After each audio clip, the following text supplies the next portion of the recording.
So I'm not trying to be contentious or anything. I'm simply on a path, and I try to understand. I'm asking for your commentary on passages that I read in the Bible having to do with children dying by God ordering everybody, the Amalekites to die, or no children on the ark.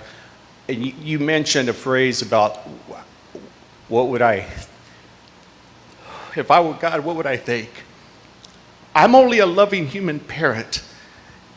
If I recognize God needs no permission. I grant no, we cannot call the police on him, etc. If I knew that my child had to die, it would not be scared in a flood. It would not be in an army attack. Right. It would be peacefully in his sleep. I ask for your commentary. Thank you.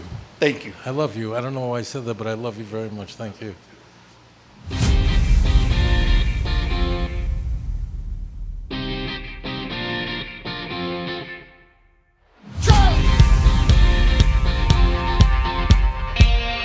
Wow, I waited a long time for that. Okay, so we have to think this through very carefully. There's really a lot at stake. So there is something called internal criticism and external criticism. And we have to segregate those two ways of thinking in order to even assess this very profound question you've asked. Even a person, heaven forbid, who has no faith, an atheist, would admit that if there is a God, then God could bring children back, right? You can't use external criticism to judge God. You have to work in the system in internal criticism. So if God is really speaking to you, it's the spring of 1889, and you know God is speaking to you.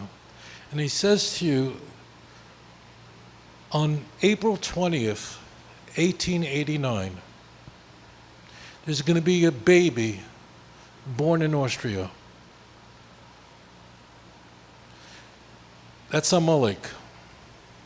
Kill him, or he'll destroy the world.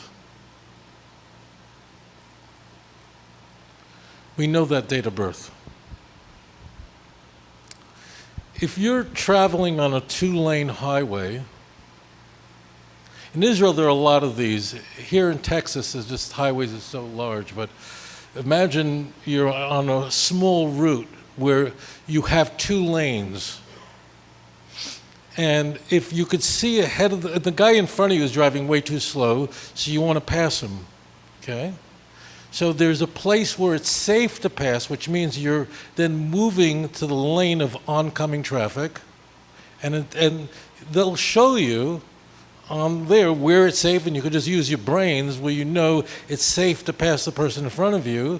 But for example, if you're going uphill, right, which means you can't see oncoming traffic, and you just hammered the gas and passed the person in front of you, passing that person is an act of murder.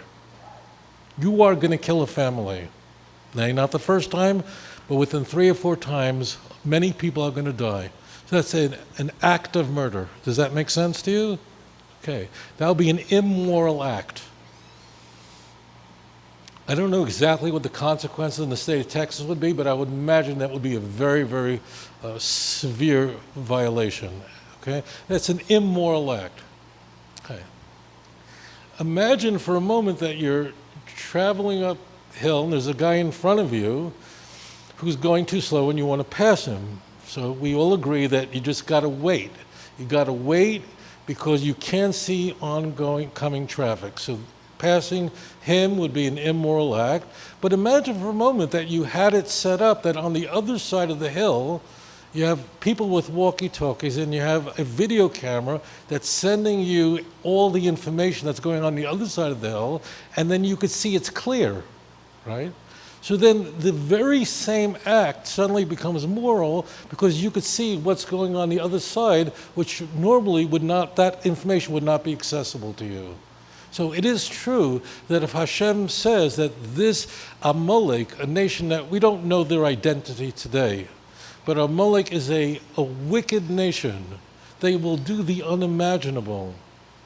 We've witnessed in the last century a nation that rose up that seems to display that kind of character. People who just did committed the most unimaginable crimes in history. It doesn't even make sense. You know, it's one thing if you just don't like another group. You can't like everybody. Let's say a person, you know what, I can't stand Eskimo music. I can't. The music gets on my nerve. Right? I don't want to stick them in an oven in a gas chamber. That's insane. So let's say there's a culture on earth that you just don't like. I don't like, people from from Australia, but you would never send their kids into a gas. That's just unimaginable. So there's something, God is saying, look, there's a certain nation that's evil. They are darkness on this earth. I hate them. And you have to kill them. But that means that you have God showing you on a video. It means you have God telling you. It is not logical to question, because if there is a God, he certainly knows that baby born on April 20th, 1889 is evil. You only can work from within inside the system. Children who die young, their souls are brought back again, called the Gilgul Neshama. So the questions are valuable. The questions can only be asked based on believing that there really was a God who created the heavens and the earth, who really brought about an Exodus, and who controls every life, who gives life, and he alone can take life, and he alone could restore life. Deuteronomy chapter 32. Okay? So thank you for your thoughtful question.